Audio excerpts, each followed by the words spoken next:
Hello. Today we're going to show the Grob.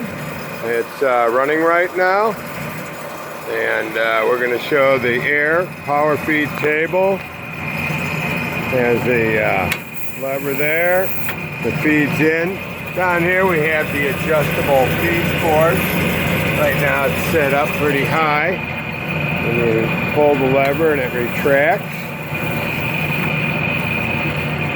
And it's basically one speed when there's nothing in front of it, but when the material's there, the different feed force would of course slow that feed down. Being as it's air, it will compress under a load. If I hold this with my hand, Dave, I'm going to pull this out. You throw that lever again. Do you have that cranked up high? No. Bring it down so I can hold it with my hand. All right, feed it in again. Yeah, I can hold it with my hand. If I let go, it'll feed nice and slow. Or if I let go, it just feeds at the same speed every time. Oh, when it's real low, it's going to go slow.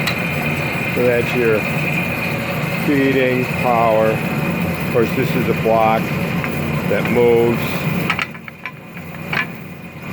There. This is an adjustable stroke on here. There's a lever underneath. You can adjust the stroke on how far you want this feed bar to feed in and out. It's a variable speed saw. The table tilts 45 degrees to the front, 10 degrees to the back. You have a 4-speed gearbox, and you have a variable speed within each range. He's going to change it now.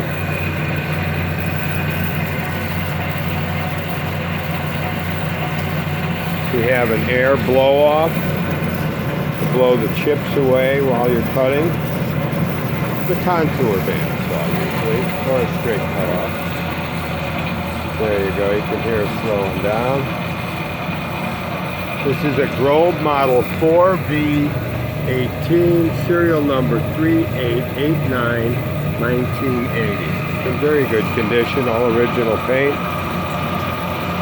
This is a 3-phase machine, and it has a blade welder with the grinder on there. Okay, thank you for viewing. Please let us know if you have any questions.